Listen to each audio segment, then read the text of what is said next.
នៅថ្ងៃទី23ខែមេសាម្សិលមិញនេះគឺលោកកុកអានដែលជាសមាជិកប្រសិទ្ធិផងជាអ្នកអង្គការផងនេះគឺសប្តាហ៍កំពុងតែនៅប្រទេសកម្ពុជាយ៉ាងសុខសប្បាយត្រូវបានរដ្ឋាភិបាលជាតិអាមេរិកបាទគឺការិយាល័យមួយគេហៅថាការិយាល័យត្រួតពិនិត្យនិងគ្រប់គ្រងទ្រព្យសម្បត្តិបរទេសបានចេញបញ្ជារឹបអូសទ្រព្យសម្បត្តិទាំងអស់របស់លោកឬក៏អ្នកអង្គការកុកអានដែលមានហើយនឹងបង្កក់ទ្រព្យហ្នឹងហើយនឹងហាមជន់ដីអាមេរិកមិនមែនតែលោកកុកអានទេដែលជាប់នៅក្នុងបញ្ជីខ្មៅរបស់រដ្ឋាភិបាលជាតិអាមេរិកនេះគឺមានលោកកុកអាននិងមនុស្សនិងក្រុមហ៊ុនសហគ្រាសស្ថាប័នទាំងអស់28ផ្សេងទៀតហើយខ្ញុំនឹងជម្រាបជូនថាអ្នកណាខ្លះនៅក្នុងបញ្ជីខ្មៅហ្នឹងតែយ៉ាងណាមុននឹងរៀបរាប់រឿងនេះគឺសេចក្តីសម្រេចរបស់សហរដ្ឋអាមេរិកដាក់ទណ្ឌកម្មអ្នកអង្គការកុកអាននេះគឺពីរឿងឆបោកអនឡាញហើយរឿងនេះមិនមែនជារឿងអីថ្មីហ្មងដែរទេសហគមន៍អន្តរជាតិគឺគេផ្សាយស្រោចបាទលើឆាកអន្តរជាតិសារព័ត៌មានណាក៏ផ្សាយដែរហើយអ្នកដែលផ្សាយខ្លាំងជាងគេគឺថៃហើយបងប្អូនដឹងថាហេតុអីបានថៃផ្សាយច្រើនជាងគេមិនចឹងឯងព្រោះអីថៃបានចំណេញច្រើនពីការដែលប្រយុទ្ធប្រឆាំងការឆបោកអនឡាញហើយកំពុងតែរំលឹកប្រាប់ពិភពលោកថាអាសង្គ្រាមព្រំដែនហ្នឹងក៏ជាចំណែកមួយដែលថៃទៅតែវាយកំទេចឲ្យបានដើម្បីរំលាយអង្គការចាត់តាំងនឹងការឆបោកអនឡាញដែលនៅជាប់ព្រំដែនមានកាស៊ីណូច្រើនមែនតើហើយកាស៊ីណូនេះគឺមានទាំងរបស់លោកលីយ៉ុងផាត់ហើយនឹងមានលោកកុកអាននឹងដែរណែឥឡូវរឿងនេះវាពំដូចថាដូចសឡកពឹសចឹងឯងបងប្អូនមើលទៅនៅក្នុងនេះគឺសហរដ្ឋអាមេរិកនៅពេលដែលដាក់លោកកុកអានជាក្រុមដែលថានៅក្នុងបញ្ជីខ្មៅនេះគឺដោយសារតែការឆបោកក្រុមហ៊ុនឆបោករបស់លោកកុកអាននៅប្រទេសកម្ពុជាហ្នឹងគឺបើកស្ទើរតែទូទាំងខេត្តក្រុងហើយទៅមានជនរងគ្រោះដែលជាជនជាតិអាមេរិកហ្នឹងច្រើនសន្ធឹកសន្ធាប់ភាគច្រើនអាមេរិកដាក់ទណ្ឌកម្មនេះគឺដោយសារតែផលប៉ះពាល់ពីរបរជួញដូរឆបោកអនឡាញហ្នឹងគឺវាធ្វើឲ្យជនជាតិអាមេរិកដែលជាជនរងគ្រោះហើយណោះអញ្ចឹងហើយបានជាគេមានសិទ្ធិបង្កក់ទ្រព្យសម្បត្តិលោកអង្គការ Gen Z អស់រហូតដល់ទៅ$15,000 លានជាងនោះណាឥឡូវនេះនៅក្នុងអំពើឆបោកដែលគេចោទប្រកាន់កាលពីថ្ងៃទី23ខែមេសានេះគឺលោកកុកអានរួមទាំងក្រុមហ៊ុនដទៃទៀតហ្នឹងគឺបើកបណ្ដាញឆបោកអនឡាញយ៉ាងកក្រិកពេញផ្ទៃនៅតំបន់អាស៊ីហ្នឹងជាពិសេសនៅប្រទេសកម្ពុជាហ្នឹងគ្រាន់តែឆ្នាំ2024ណាគឺទឹកលុយនៅក្នុងការឆបោកនៅក្នុងបណ្ដាញដែលមានលោកកុកអានចូលរួមនឹងក្រុមហ៊ុនដទៃទៀតនេះអាមេរិកប៉ាន់ស្មានទៅឃើញប្រមាណជា$10,000 លានដែលបានជំរិតពីជនរងគ្រោះដែលភាគច្រើនជាជនជាតិអាមេរិកហើយយើងដឹងថាក្រុមហ៊ុនទាំងអស់នេះគឺក្រៅតែពីអាមេរិកដាក់ទណ្ឌកម្មអ្នកអង្គការកុកអាននេះគឺក្រុមហ៊ុនដែលធំពាក់ព័ន្ធនឹងអ្នកអង្គការកុកអាននេះមានក្រុមហ៊ុន Crown យើង Anco Brothers Crown Resort គឺរមណីយដ្ឋានកាស៊ីណូសន្តាគារស្អីដែលបនលបែងហ្នឹងគឺជាទូទៅឲ្យតែមានបងលបែងច្រើនតែពាក់ព័ន្ធនឹងការឆបោកការជួញដូរនឹងលាងលុយនឹងហើយមានបតកលាគ្នានឹងក្រៅពីលោកកុកអានមែនតើគេហៅអាមេរិកហៅលោកកុកអាននេះគេថាជាស្ដេចឆបោកទៅទៀតស្ដេចត្រាញ់ណាបងប្អូនគឺជាអ្នកក្រាញកាងធំបំផុតនៅក្នុងប្រទេសកម្ពុជាហ្នឹងក៏ប៉ុន្តែអាមេរិកបាននិយាយថាលោកកុកអាននេះមិនមានឥទ្ធិពលអីខ្លាំងបើមិនមានមនុស្សនៅពីក្រោយទេហើយចុះបើលោកជាស្ដេចត្រាញ់អីចឹងហើយរួចទៅចុះអ្នកណាគេប៉ុណ្ណាទៀតទៅលោកហើយអាហ្នឹងគឺចង់បានថានេះដូចរឿងកំ pl ែងមួយចឹងថាមានពេលណាមួយនោះលោកកៅហ្នឹងអគ្គលេខាធិការអង្គការសហជីវជាតិកាលមុនឈ្មោះលោក Kofi Annan ដែលមិនដឹងជាអបសុកអីគាត់ចង់សុំបើកឡានខ្លួនឯងព្រោះកាលហ្នឹងមាន Safor មានអ្នកបើកឡានអញ្ចឹងគាត់ថាចង់សាកដើរលេងនៅក្នុងក្រុងអីហ្នឹងក៏សុំទៅបើកឡានទៅហើយឲ្យតកងទៅអង្គុយក្រោយហើយធម្មតាគឺទៅដល់កន្លែងឆែកឆេរគឺគេត្រូវតែបើកគឺគេត្រូវតែឲ្យតកងសូត្រកញ្ចក់ចុះដើម្បីចង់ដឹងថាតើឡានហ្នឹងមានអ្នកធំអ្នកតូចអីប៉ុណ្ណាទៅឲ្យទៅឬមិនឲ្យទៅអីត្រូវការអនុញ្ញាតអីtrong ក្នុងសន្តិសុខដល់ពេលគេឲ្យសូត្រកញ្ចក់ទៅសូត្រកញ្ចក់ចុះរូតកញ្ចក់ចុះទៅឆ្មាំសន្តិសុខហ្នឹងក៏ឃើញលោក Kofi Annan ដែលជាអតីតអគ្គលេខាធិការអង្គការសហជីវជាតិហ្នឹងជាអ្នកបើកឡាននៅពេលនោះឯងដែលពួកគាត់ចាប់ផ្ដើមមេគាត់ថាខាត់ឡានហ្នឹងកុំឲ្យទៅណាព្រោះមិនឲ្យទៅឆ្លងកាត់តំបន់មានសុវត្ថិភាព ឆែកសេសវត្ថិភាពអីហ្នឹងទៅក៏ពេលឆ្មាំសន្តិសុខគាត់ថាមិនបានទេលោកនេះធំណាស់អ្នកនៅក្នុងឡាននេះគឺធំមែនតើហើយគេសួរថាធំប៉ុណ្ណាទោះជាប៉ុណ្ណាក៏មិនអាចទៅបានដែរដោយសារតែបញ្ហាសន្តិសុខហ្នឹងព្រោះបញ្ហាហ្នឹងគេប្រជុំអង្គការសហប្រជាជាតិផងហើយទៅឆ្មាំហ្នឹងគេថាមិនថាមិនដឹងធំប៉ុណ្ណាទេព្រោះគាត់អ្នកបើកឡានជាអគ្គលេខាធិការអង្គការសហប្រជាជាតិឯងអ្នកអង្គុយក្រោយមិនដឹងប៉ុណ្ណាទៀតទេដូច្នេះរឿងនេះគឺជារឿងកំ pl ែងបានន័យថាបើសិនជាគេចាត់ទុកលោកកុកអានគឺជាស្ដេចត្រាញ់មួយដ៏ធំតើអ្នកនៅក្រោយខ្នងគាត់ជាអីជាប្រអិនជាទេវតាជាប្រព្រំឬក៏ជាអីឲ្យប្រកាសបាទនេះគឺជាពាក្យថ្មីដែលមិនថ្មីទេអាមេរិកដាក់ឲ្យនឹងគឺសម្រាប់លោកកុកអានដែលមានក្រុមហ៊ុន Crown មានបនលបែងកាស៊ីណូមានរមណីយដ្ឋានមានអាគារជាច្រើនដែលជាកន្លែងរស់ស៊ីឆបោកនឹងនៅក្រុងប៉ោយប៉ែតក្រុងប្រស័យអនុបាវិតនិងទីផ្សេងទៀតនៅស្រុកខ្មែរហើយគេចោទទៀតថាគាត់នឹងជាម្ចាស់ជួលកន្លែងផងផ្ដល់សេវាផងមានសន្តិសុខហើយក្រុមហ៊ុន Anco Brother អីហ្នឹងគឺសុទ្ធតែជាប់ពាក់ព័ន្ធទាំងអស់នៅក្នុងការដែលរស់ស៊ីឡើងកក្រើកនៅក្នុងប្រទេសកម្ពុជាតាមការស្រាវជ្រាវរបស់អាមេរិកនេះតែយ៉ាងណាបងប្អូនយើងមើលអំពីអ្នកណាខ្លះដែលពាក់ព័ន្ធនៅក្នុងការដាក់ទណ្ឌកម្មរបស់អាមេរិកដែលមានលោកកុកអានហ្នឹងហើយនឹងក្រុមហ៊ុននិងបុគ្គលរហូតដល់ទៅ28អ្នកផ្សេងទៀតស្ថាប័នផ្សេងទៀតហ្នឹងគឺ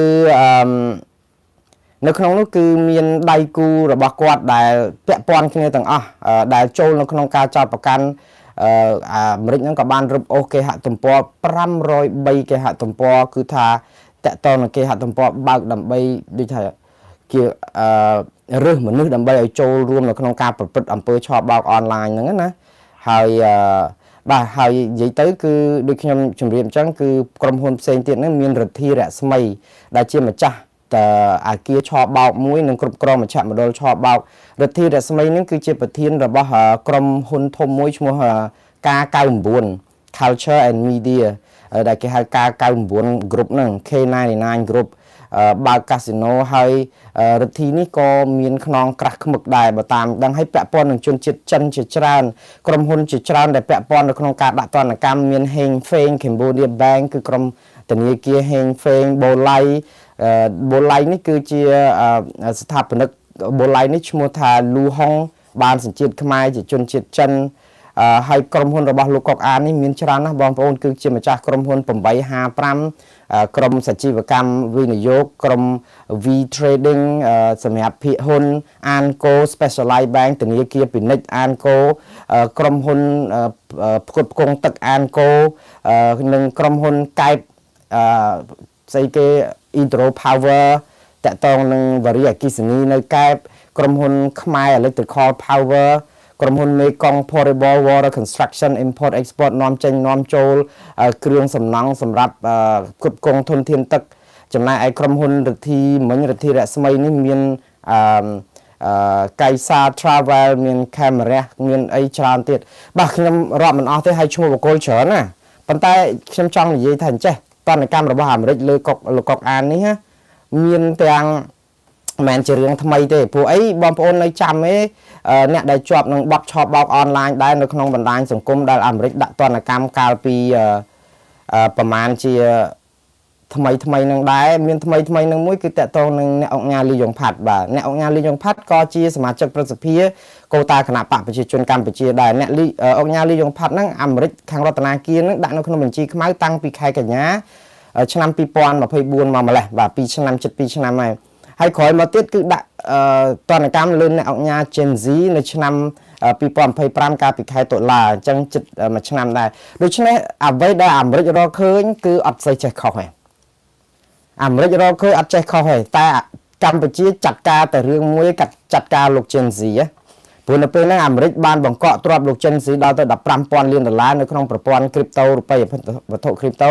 ប៉ុន្តែឥឡូវកម្ពុជាអត់ទាន់បានចាត់ការអ្នកអង្គការលីយ៉ុងផាត់យូរហើយអ្នកអង្គការលីយ៉ុងផាត់នេះថៃក៏រករឿងដែរដោយសារតែអាចថៃបានព័ត៌មានពីមន្ត្រីភ្នាក់ងារស៊ើបការសម្ងាត់របស់អាមេរិកក៏ថាបានជាចាត់ការទាំងលោកកុកអានទៀតហើយឥឡូវនេះគឺថៃចាត់ការលោកលីយ៉ុងផាត់ដកសញ្ជាតិលោកលីយ៉ុងផាត់ដែលមានសញ្ជាតិថៃនឹងទៀតព្រោះលោកលីយ៉ុងផាត់គាត់ជាខ្មែរប៉ុន្តែមានសញ្ជាតិថៃ ai lúc cọc an nó có tới ban là nhà thọ thay ca bị khai cả cả đá trong năm muốn nó cứ tranh để ca tam chập đại hay rụp ô tô sầm bát quạt ởประมาณchia mà phê bầm bầm liên bát vàประมาณmình liên đờ la che cheที่ตั้งกรมหุ้นไอ้อาจารย์นักตรอบไอ้ประมาณจะมาเพย์กับไรนะในที่กรองบางก็ใกล้ให้tớiดังกัมพูชีทำมาเยอะไปเด็กจอชายเชบยังตามมือการนั้นมีประเทศเนาะแนะนำเปียระบประเทศปัจจุบันกัมพูชีลูกเชียร์ถือรัดนะไปได้ไทยเกเราเรื่องลูกกอกอันเรื่องชอบเบาออนไลน์เรื่องไอ้นั้นให้ได้ซาลูกกอกอันที่สมาชิกปัจจุบันโคตาขนาดปราบประชาชนพร้อมข้างสเปียประสิทธิกาเปียลูกกอกอันโดยนี่ยี่ถ้าเอาไว้ได้ไทยเลือกลายมองกิจการจัดประกันปลุกปึ๊กยมดักขมายแต่ครูนไอ้สกาเองจังไอ้เลยดอเปนี้ดอเปlàมาดังในนาปลุกปึ๊กไอ้เนี่ยนะไอ้เลยจำเมื่อเอาไว้แต่จีเรื่องอากาศระบายเยอะตอนในกรรมนี้คือเรือใจดอนไปตีดังบางปนกาวปีทั้งไงตีดับปุ่มบุญบางปนจำไม่มันจังไงซาปอร์เมียนอันตรจิตคืออเมริกมุ้ยชัว The Wall Street Journal จังสกเดริกามุ้ยโดยดักพิซาในขนมวงกระจอกดักทัสแกมโบเดียให้ประเทศกัมพูชีในอำเภอชอบเบาดอกกรากในทาจีสแกมโบเดียคือประเทศชอบเบาออนไลน์อย่างจังเตอดักในขนมวงกระจอกยุยปีขมายยังโดยตกบะตนบจังvì to và khi nhóm bên chật mình tên nhóm sở sao không ai dương rương cái hai tay score chơi thì lại tự tam khi nhéในเป้ดาราทัพบาลกัมพูชีกับปงแต่เก่งจำในนโยบายจังบ่งไว้สถานการณ์ปีเรื่องจุ่มลูกปรมแดนดับใบไอ้ปรับถัดจิตซะนี่คือสลันจิตนะคือในนาปะจิตขมายอัดบานเตเรื่องบัดได้คือจะเรื่องปันโกนใบแมนให้ก็ปันแต่เรื่องได้กระสายซาบว่ามีอันตรายจิตนี่มาให้กัมพูชีทัสแกมโบเดียหรือก็ประเทศชอบเบานี่คือไปช่วยปรับแต่งดับผมใบเลียนเนี่ยเกตั้งครูนเกเท้าเถอะแต่ต่อตั้งจุ่มไว้กระสายนี่ได้ทานมันเอาเลียปอกัมพูชีเอาเงินชั่วโมงหรือช่ไหนเตខ្ញុំសរសើរអំពីការដែលយើងជួយការពារជាតិយើងការពារសេចក្តីថ្លៃថ្នូររបស់ជាតិយើងនេះដល់ពេលកម្ពុជាយើងនាំគ្នាសរសេរសារអញ្ចឹងដូចគ្នាកុំថ្កោលទោសសារព័ត៌មានដែលគេសរសេរឈ្មោះអីពីស្រុកខ្មែរខ្ញុំថាវាលើសហើយតែឋានពាក្យស្អីខៅយើងកម្ពុជាមកចេញស្កេមបូឌីអីណាអាហ្នឹងវាលើសមែនហើយក៏ប៉ុន្តែគេសរសេរនៅក្នុងវងកញ្ចក់អីយើងហ្នឹងក៏កុំលើសពេកកុំចាញ់បោកនយោបាយសារព័ត៌មានគេសរសេរគេលេងពាក្យគេលែបខាយរបស់គេមិនបានមកដូរឈ្មោះអីយើងទាំងកដាលទីទេប៉ុន្តែគេចង់និយាយថាដោយសារមាន scan ដោយសារមានប្រទេសកម្ពុជាហើយ scan ហ្នឹងវាក៏ក្រៅពេកដូចអត់ចាប់ងាយធំបានសោះអញ្ចឹងគេហៅ scan body ហ្នឹងគឺជាការដាស់សតិឲ្យយើងមើលតាមអ្នកណាដែលធ្វើឲ្យកម្ពុជាខូចឈ្មោះកុំទៅមើលកសែតគ្រាន់តែជាអ្នកផ្លុំហួចដើម្បីឲ្យដូចថាដាស់តឿនយើងឲ្យភ្ញាក់រលឹកឡើងឥឡូវបើនាំគ្នាសរសេរសារថ្កោលទោសកសែត Wall Street Journal សូមឲ្យដូរឈ្មោះ Cambodia មក Cambodia វិញណាដែលថាកសែតនេះប្រខូចឈ្មោះកម្ពុជាអ្នកណាដែលប្រខូចឈ្មោះកម្ពុជាឲ្យប្រកាសត្រូវនាំគ្នាសរសេរសារនេះប្រាប់ទៅឲ្យរដ្ឋាភិបាលកម្ពុជានេះចាត់ការមន្ត្រីទាំងឡាយណាជនសង្ស័យទាំងឡាយណាដែលមាននៅក្នុងបញ្ជីរបស់រដ្ឋាភិបាលជាតិអាមេរិកនេះនិយាយពីការឆប់បោកអនឡាញបុគ្គលទាំងអស់នោះរួមទាំងអ្នកនៅពីក្រោយនោះឯងដែលជាអ្នកធ្វើឲ្យមុខមាត់កម្ពុជានេះបាក់មិនមែនសារព័ត៌មាន The Wall Street Journal ទេគេគ្រាន់តែផ្សាយព័ត៌មានដើម្បីដាស់ឲ្យយើងដឹងថាអូយើងឈឺចាប់ណាស់នៅពាក្យដែលថា scam body ហ្នឹងយើងឈឺចាប់មែនតើប៉ុន្តែតើយើងឈឺចាប់ទេនៅពេលដែលអ្នកដែលធ្វើឲ្យយើងខូចឈ្មោះហើយអត់បានមានការចាត់ការអីអាហ្នឹងបងប្អូនគួរសរសេរសារហ្នឹងទៅប្រាប់រដ្ឋាភិបាលឲ្យចាត់ការលោកកុកអានឲ្យកាំងតបានឲ្យចាត់ការលោកលីយ៉ុងផាត់ឲ្យចាត់ការលោកហ៊ុនតូឲ្យចាត់ការមនុស្សបំមាកណោទៀតមានទាំងលោកឌីវិជាមានលោកសសុខាមានលោកណេតសវឿនមានអីអូយមកកណោក៏ដឹកលោកយឹមលាក់ច្រើនព្រោះដោយសារនៅក្នុងរដ្ឋាភិបាលជាតិនេះមានបុគ្គលច្រើនណាស់20-30នាក់នោះនៅជួរជាន់ខ្ពស់អានេះបើបងប្អូនបង្ហាញអំពីការស្រឡាញ់ឈ្មោះជាតិរបស់យើងស្រឡាញ់ទឹកដីស្រឡាញ់កិត្តិយសកុំឲ្យអ្នកនយោបាយបោកយើង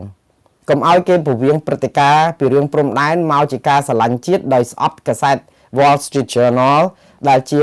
ការសរសេរ style លាក់ខាយរបស់គេដូចខ្ញុំនិយាយចឹងគេសរសេរនៅក្នុងវងកញ្ចក់ទេគេមិនមែនបានន័យថាហៅយើងជា Cambodia ដាច់សាច់ចឹងទេគ្រាន់តែថាគេចង់និយាយថាវាច្រើនពេកព្រោះអីGDP យើង 40,000 លានដុល្លារគ្រាន់តែការឆបោកអនឡាញមួយឆ្នាំរលុយក្នុងវិស័យនេះ19,000 លានហើយនឹងស្ទើរតែពាក់កណ្ដាលនិយាយទៅប្រាក់ចំណូលជាតិយើងមានតែ40,000 លានចង់និយាយថាចំណូលផលទុនសរុបហើយបានអាផលចង់និយាយមិនបានផលអាវិស័យឆបោកគឺស្ទើរតែពាក់កណ្ដាលនិយាយទៅដូចថាទឹកយើងខ្មែរទឹកមកបឹងយើងដែលថ្លាឆ្វង់ហ្នឹងចង់និយាយចឹងណាគឺពាក់កណ្ដាលហ្នឹងគឺជាទឹកស្អុយវាលាយចូលគ្នាអញ្ចឹងគេចង់ប្រាប់ចឹងហើយដល់ចឹងទៅគេប្រាប់ម៉ៅយកហ្មងថាកម្ពុជាគឺជាប្រទេសឆបោកដែលមានតាមពិតគេសំដៅទៅលើប្រទេសដែលឲ្យពួកឆបោកហ្នឹងគឺយកជាឋានសួគ៌ឋានសុខហើយមានខ្នងបង្អែកការពារគេនិយាយចឹងយើងឈឺចាប់គេដែរជាជាតិសាសយើងឈឺចាប់ហើយដែលជាគេហៅយើងស្កេមបូឌាឬក៏អីហ្នឹងខ្ញុំក៏ឈឺចាប់ដែរក៏ប៉ុន្តែយើងសួរថាតើពេលដែលយើងឈឺចាប់ហ្នឹងតើយើងអញ្ចឹងមែនអត់ចង់និយាយថាជាតិសាសយើងនឹងរងការដែលឆបោកដងផ្អើលពិភពលោកអញ្ចឹងឥឡូវនៅពេលដែលកសែតនឹងចេញតែ3ថ្ងៃឥឡូវសហព័ន្ធមានអន្តរជាតិយកផ្សាយរដ្ឋាភិបាលជាតិអាមេរិកផ្សាយផ្អើលពីរឿងលោកកុកអានឆបោកអនឡាញហើយអ្នកណាគេបងប្អូនមនុស្សចំណិតរបស់លោកហ៊ុនសែនជាកោតាគណៈបកប្រជាជនកម្ពុជាហើយជាសមាជិកព្រឹទ្ធសភាជាន់ផ្អៀងនៅប្រទេសកម្ពុជាហើយដល់ទៅចាប់បានបាទលីគួងឯណាណោះជួនកាលហៃអុកសេឡាឯណាឬក៏សសំណាងឯណាណោះផ្កាយ2ផ្កាយ3មិនហើយប៉ុន្តែដល់ពេលអត់មានឈ្មោះអីសោះនៅក្នុងបញ្ជីគេចាប់បានអស់លីងបាទមាននៅក្នុងបញ្ជីចាប់បានមួយគត់គឺលោក Gen Z ចាប់ឲ្យបញ្ជូនទៅស្រុកចិនឯណាដកសញ្ជាតិបាត់ធ្វើឲ្យបាត់ផលប្រយោជន៍មកសំអុយឈ្មោះខ្មែរឯងឡើងខ្ទេចខ្ទីអស់លីងគេបង្កក់ទ្រព្យលោកចិនស៊ី15,000 លានដុល្លារកម្ពុជាដកសញ្ជាតិចោលដូចដកអាទ្រព្យដែលគាត់រកបានក្នុងការសំអុយឈ្មោះប្រើសញ្ជាតិខ្មែរសំអុយឈ្មោះជាតិខ្មែរអាមេរិកដក15,000 លានដុល្លារយកបង្កក់ទុកបើសិនជាគាត់នៅជាសញ្ជាតិខ្មែរគឺត្រូវតែដកលុយនឹងមកវិញព្រោះអីគាត់ខ្មែរអញ្ចឹងស្អុយជាតិខ្មែរលុយរបស់ខ្មែរត្រូវតែវិលចូលរដ្ឋាភិបាលកម្ពុជាវិញដើម្បីយកមកស្ដារមុខមាត់សងថ្លៃខូចខាតខ្លះឥឡូវដកសញ្ជាតិគាត់អត់ទៅចិនបើសិនអ្នកដែលមានសិទ្ធិទាមលុយមានរដ្ឋាភិបាលចិនយើងស្អុយឈ្មោះហើយអត់បានលុយ1រៀលអាហ្នឹងឯងដែលថាយើងនយោបាយយើងជួនកាលយើងយករួចខ្លួនប៉ុន្តែជាតិសាសន៍យើងអត់រួចខ្លួនទេមុខមាត់យើងអញ្ចឹងមកដល់លោកកុកអាននេះវាជាការដាស់តឿនទៀតចោះលោកលីយ៉ុងផាត់គេដាក់ទណ្ឌកម្មដែរឥឡូវគេចាត់ការលោកចិនស៊ីចោះលោកលីយ៉ុងផាត់និងលោកកុកអាននៅប្រទេសកម្ពុជាតើកម្ពុជាចាត់ការយ៉ាងម៉េចខ្ញុំអាណិតកម្ពុជាខ្លោចចិត្តបងប្អូនអញ្ចឹងម្ដងទៀតបងប្អូនអ្នកដែលរករឿងកាសែត Wall Street Journal ដែលហៅកម្ពុជាថាជាប្រទេសឆបោកដល់ពេលហើយបងប្អូនសរសេរសារទៅប្រាប់រដ្ឋាភិបាលកម្ពុជាឲ្យចាត់ការលោកកុកអានហើយលោកលីយ៉ុងផាត់លោកហ៊ុនតូឬក៏មន្ត្រីណាទៀតទៅដើម្បីអីលាងឈ្មោះយើងកុំឲ្យជាប់ឈ្មោះប្រទេសយើងជាប្រទេសឆបោកអនឡាញហើយបើអស់លោកអត់ធ្វើដូច្នេះទេយើងក៏អនុវត្តស្តង់ដារ2ដែរយើងស្រឡាញ់ជាតិបែបភ្លើងចម្បើងហ្នឹងនៅពេលដែល Wall Street Journal គេនិយាយមកចាញ់បោកអ្នកនយោបាយនៅស្រុកខ្មែរគេចង់ពង្រៀងស្ថានភាពអីសុទ្ធតែថ្កោលទោស Wall Street Journal អីខ្ញុំមិនទៅជំទាស់ទេថ្កោលទោសទៅសរសេរទៅប៉ុន្តែកុំទៅសាំជាមួយគេសារព័ត៌មានឯករាជ្យនៅអាមេរិកនេះមិនទៅធ្វើកអីគេចេញទេគេមិនមកឈឺក្បាលនឹងសាររបស់យើងទេហើយបើយើងធ្វើកាន់តែច្រើនគឺយើងចូលសងរដ្ឋាភិបាលក្នុងការពង្រៀងស្ថានភាពកាន់តែច្រើនបើរដ្ឋាភិបាលយើងអត់ដែលមានឆបោកអនឡាញអីពីមុនមកយើងជាប្រទេសស្ងប់មានសុខសន្តិភាពគ្មានអំពើពុករលួយគ្មានការរំលោភសិទ្ធិមនុស្សគ្មានអីខ្ញុំណាចេញមុខមុនគេតើរឿងអាកាសែត Wall Street Journal ព្រោះខ្ញុំក៏ជាអតីតអ្នកសារព័ត៌មាននេះខ្ញុំដឹងពីរបៀបសរសេរព័ត៌មានប៉ុន្តែនេះគឺមិនដឹងទៅចំហរឿងគេអាម៉េចបើគេនិយាយឲ្យគេដាក់នៅក្នុងវងកញ្ចក់ទេយើងយកធ្វើដូចមែនតែនឲ្យធ្វើដូចរឿងអីទៅអត់រួចដល់ពេលឥឡូវអាមេរិកចេញមកគឺបិទមាត់ចិត្តឆឹងអញ្ចឹងមិនថាអ្នកដែលសរសេរសារទៅ Wall Street Journal ថ្កោលទោសសុំដូចលោកកៅរេមីអីវិញនេះអូយប្រធានខាងអង្គភាពការពារសិទ្ធិមនុស្សរបស់រដ្ឋាភិបាលកម្ពុជានឹងគឺសស័កសស្រាំណាស់លោកកៅរេមីសូមអញ្ជើញលោកសរសេរប្រាប់រដ្ឋាភិបាលលោកផងឲ្យចាត់ការលោកកុកអាននេះឲ្យអាមេរិកចាប់អត់ដែរខុសទេពេលដែលចាត់ការលោកចិនស៊ីគឺលោកចិនស៊ីគឺនៅលើគោកស្រាប់ហើយឥឡូវយើងទៅចាត់ការលោកចិនស៊ីចោះលោកអីលីយ៉ុងផាត់នោះគេអាមេរិកដាក់តាំងពីខែ12ខែកញ្ញាឆ្នាំ2024ស្ងាត់ឲ្យឈឹងអ្នកដែលពាក់ព័ន្ធផ្សេងទៀតហ្នឹងស្ងាត់ឲ្យឈឹងហើយយើងទៅបានតាមអាបាត2 3ហើយយើងដល់ពេលហើយ រដ្ឋាភិបាលសូមអំពាវនាវសូមចាត់ឲ្យប្រជាពលរដ្ឋខ្មែរនិងអន្តរជាតិទទួលស្គាល់ការខិតខំប្រឹងរបស់រដ្ឋាភិបាលផងនេះខ្ញុំមើលសេចក្តីថ្លែងការណ៍របស់អ្នកនាំពាក្យរដ្ឋាភិបាលកម្ពុជាស្ដីអំពីការបដិញ្ញាចិត្តនិងសកម្មភាពជាក់ស្ដែងរបស់រដ្ឋាភិបាលកម្ពុជាក្នុងការប្រយុទ្ធប្រឆាំងការឆបោកតាមប្រព័ន្ធបច្ចេកវិទ្យាខ្ញុំអាសូរណាស់គាត់សរសេរ3ទំព័រដើម្បីប្រាប់ថាកម្ពុជាគេបានធ្វើច្រើនហើយបងប្អូនជួយឲ្យតម្លៃឲ្យដូចថាទទួលស្គាល់ផងទាំងជាតិទាំងអន្តរជាតិនេះដល់ពេលស្រាឆ្ងាញ់ទៅដើរប្រកបប្រកាសគេសុំអង្វរគេឲ្យជួយផឹកហើយនេះស្រាឆ្ងាញ់អត់បាច់បិទស្លាកទេគេចូលហែកព្រៃទៅរកទៀមស្រាហ្នឹងបើអត់ឆ្ងាញ់តើតែយើងផ្សាយពាណិជ្ជកម្មឲ្យច្រើនអញ្ចឹងគេអត់ចូលចិត្តអញ្ចឹងបើគេចូលចិត្តអត់ចាំបាច់ផ្សាយខ្ញុំអាណិតគាត់ខំប្រឹងឲ្យគេនេះគាត់សារគាត់ហ្នឹងគាត់ថាគេខំប្រឹងណាស់សូមឲ្យបងប្អូនរដ្ឋាភិបាលកម្ពុជាសូមបញ្ជាក់ជាថ្មីការប្រយុទ្ធប្រឆាំងនឹងការឆបោកតាមប្រព័ន្ធបច្ចេកវិទ្យាគឺជាការប្រយុទ្ធប្រឆាំងរយៈពេលយូរអង្វែងដែលត្រូវការចូលរួមពីគ្រប់ភាគីទាំងក្នុងប្រទេសនិងអន្តរជាតិរដ្ឋាភិបាលកម្ពុជាសូមអំពាវនាវឲ្យសាធារណជននិងសហគមន៍អន្តរជាតិមេត្តាទទួលស្គាល់និងគាំទ្រកិច្ចខិតខំប្រឹងប្រែងយ៉ាងសកម្មនិងជាក់ស្ដែងរបស់កម្ពុជានេះផងដើម្បីលុបបំបាត់ការឆបោកយ៉ាអង្វរគេឲ្យទទួលស្គាល់ប៉ុន្តែខ្ញុំជឿថាការទទួលស្គាល់មិនមែនដោយការអង្វរមិនមែនដោយការភ្ជុងកំភ្លើងមិនមែនដោយការគំរាមកំហែងសម្លុតបំភ័យឬក៏ដាក់សម្ពាធអីទេការទទួលស្គាល់ការគោរពការឲ្យតម្លៃគឺបានមកពីអំពើជាក់ស្ដែងហើយធ្វើទៅកុំខ្វល់នៅពេលដែលយើងធ្វើល្អសេចក្តីទុកចិត្តការជឿជាក់ដំបូងបំផុតដើម្បីឲ្យរដ្ឋាភិបាលគេទទួលស្គាល់ណាសំបីរាល់ថ្ងៃហ្នឹងឃើញគេអត់ទាន់ទទួលស្គាល់ទេដោយសារអីចាប់បានតែម្បាទអាធំហ្នឹងអត់សោះតែម្ដងអាហ្នឹងយើងទទួលស្គាល់មិនយើងធ្វើឲ្យតែប្រកបកិច្ចហ្នឹងយើងចាប់ទៅដូចសម្បត្តិអាជ័យអញ្ចឹងភ្លើងឆេះផ្ទះគ្រឿងកែវកងពីទូសូរកានអីយកអត់បានមួយយកមកចេញតែសបុកមាន់យកមកទូលយ៉ាងសំពងធ្វើឲ្យជួយហើយវាមិនជួយស្អីបានមកតែសបុកអាជ័យហ្នឹងសម្បត្តិអាជ័យវាអត់មានផលយើងអត់មានទៅធ្វើកអ្នកធំទាំងអស់ហ្នឹងយកឲ្យគេអស់ចិត្តទេអាហ្នឹងហើយរដ្ឋាភិបាលធ្វើដោយប្រជាពលរដ្ឋនឹងល្ងងធ្វើដោយអន្តរជាតិនឹងគេល្ងងហើយកុំបាច់ទៅសុំគេទទួលស្គាល់អីធ្វើទៅបន្តធ្វើប៉ុន្តែធ្វើឲ្យស្មោះស្ម័គ្រកុំធ្វើតាមរបៀបស្តង់ដារ2 3អាហ្នឹងខ្ញុំគ្រាន់តែឲ្យជាយោបល់យកតែប៉ុនទេហើយខ្ញុំជឿថាអ្វីដែលរដ្ឋាភិបាលធ្វើឥឡូវនេះអ្វីដែលគួរឲ្យកត់សម្គាល់ថ្ងៃទី21ខែមេសាកន្លងទៅនេះរដ្ឋាភិបាលបង្កើតក្រុមការងារចំណុះលេខាធិការដ្ឋាននៃគណៈកម្មការចំពោះកិច្ចប្រយុទ្ធប្រឆាំងការឆបោកតាមប្រព័ន្ធបច្ចេកវិទ្យាសរស័ក្តិស្រាំហើយខ្ញុំសូមសរសើរណារដ្ឋាភិបាលប្រឹងមែនតើហើយគណៈកម្មការគេនេះគឺមានមនុស្សឡើងប្រមាណគេមាន 4-5 ទំព័រហើយដើមឡើយផ្ដើមដោយលោកឧត្តមសេនីយ៍ឯកឌីវិជាផ្កាយ4ឌីវិជាជាអគ្គស្នងការរងនគរបាលជាតិនិងជាអនុលេខាធិការដ្ឋាននេះជាប្រធានយកប្រធាននៃអ្នកដែលមានឈ្មោះនៅក្នុងបញ្ជីខ្មៅរបស់អាមេរិកក្នុងការដាក់ទណ្ឌកម្មដែរក្នុងការឆបោកអនឡាញយកទៅជាប្រធាននៅក្នុងការ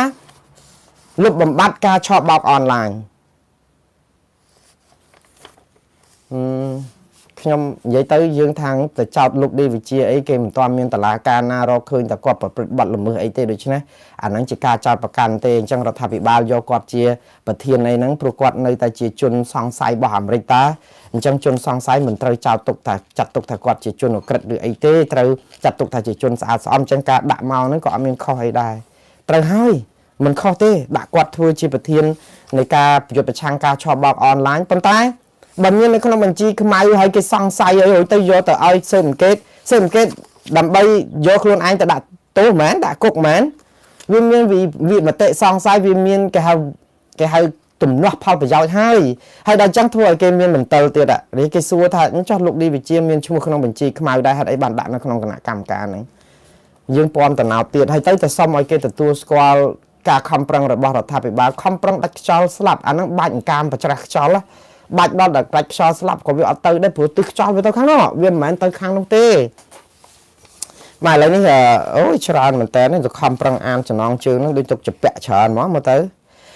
ដូចខ្ញុំបាននិយាយចឹងបងប្អូនថៃគេបានដៃឥឡូវគេផ្សាយពីរឿងកុកអានហ្នឹងយ៉ាងក៏ក្រៅគេថាលោកកុកអានហ្នឹងគេធ្លាប់ដាក់ទោសដាក់អីធ្លាប់ចេញដីកាឥឡូវជឿគេនៅគេប្រាប់សហគមន៍អន្តរជាតិជឿគេនៅថាលោកកុកអានឬក៏កម្ពុជាហ្នឹងគឺជាមជ្ឈមណ្ឌលឆបោកអនឡាញយើងគេហៅ Cambodia យើងខឹងគេប៉ុន្តែអូយនៅខ្មែរនៅយើងពេញចិត្តអាម៉ាន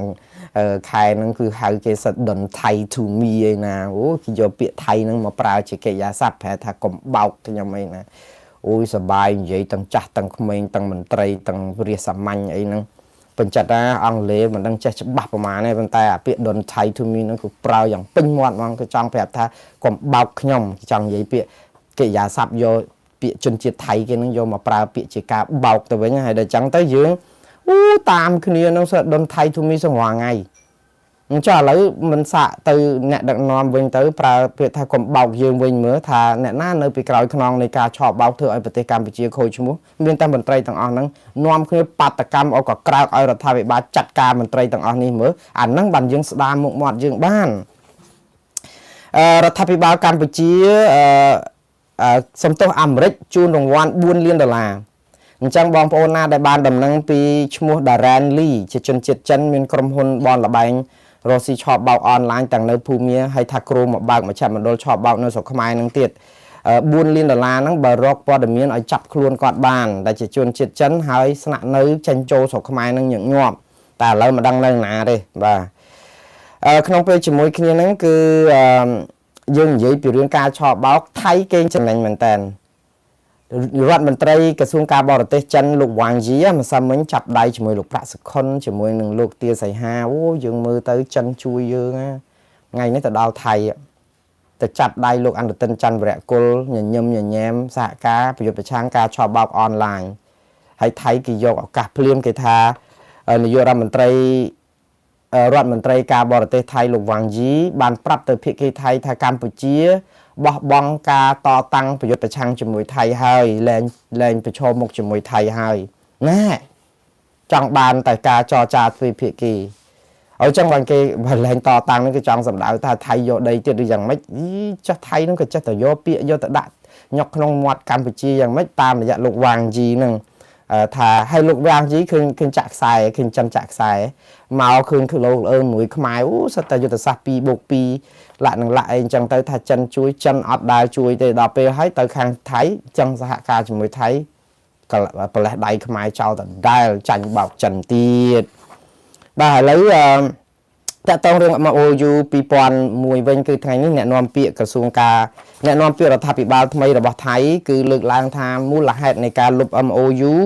គឺដោយសារតែថៃគិតថាមានយូរដែរតែអត់ប្រយោជន៍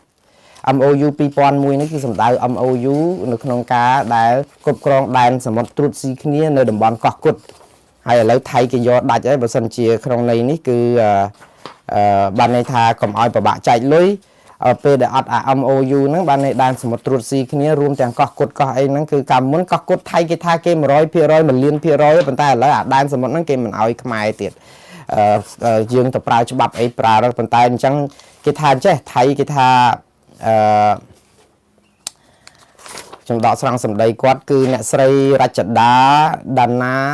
ដេរិចលោកអ្នកស្រីរចដាដាណាដេរិចដែលជាអ្នកនាំពាក្យរបស់រដ្ឋាភិបាលថៃហ្នឹងគាត់និយាយថាអនុសារណៈនៃការយោគយល់គ្នាឆ្នាំ2021ហ្នឹងគឺអត់បានប្រយោជន៍ទេ20ឆ្នាំជាងហើយ25ឆ្នាំហើយដូច្នេះជួបប្រជុំគ្នាបាន 3-4 ដងដូច្នេះអត់ប្រយោជន៍អញ្ចឹងដូច្នេះលុបចោលទៅអត់បាច់ទុកអីទេហើយយកយន្តការអីថ្មីបាទនេះគឺជារឿងដែលកម្ពុជាដោះស្រាយព្រំដែនគោកអត់ទាន់ចប់ឥឡូវមកអំពុលទុករឿងព្រំដែនទឹកទៀតនៅពេលដែលយើងកំពុងវល់រឿងឆបោកអនឡាញឥឡូវបាតកោចិនផងខ្មែរផងទៅបិទផ្លូវហាណូយនៅភ្នំពេញហ្នឹងមុខអាសាខាធនាគារជាតិហ្នឹងឡើងមកព្រឹកដោយសារអីដោយសាររឿងក្រុមហ៊ុន Huawei ក្រុមហ៊ុនPHP អីហ្នឹង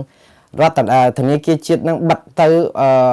ប្រតិបត្តិការឆបោកអនឡាញមិនដឹងអីក៏ក្រើកឥឡូវគ្នាជាប់លុយជាប់ផុងអីនៅហ្នឹងហើយអត់ទាន់មានដំណោះស្រាយអាការបាតកម្មហ្នឹងគឺធ្វើជាប្រចាំតែអត់ទាន់ឃើញដំណោះស្រាយនិយាយទៅគឺវិលមុខដែរអាណិតអតិថិជនខ្មែរឲ្យដល់ពេលអញ្ចឹងទាំងចិនទាំងខ្មែរហ្នឹងចាប់ផ្ដើមមើលប្រទេសកម្ពុជាថាជាកន្លែងមិនមែនឋានសួគ៌គឺជាឋាននរកនៃអំពើឆបោកយើងជាប្រទេសឆបោកទៀត ហើយទៅយើងមើលរូបភាពចឹងមានតែរហូតហ្នឹង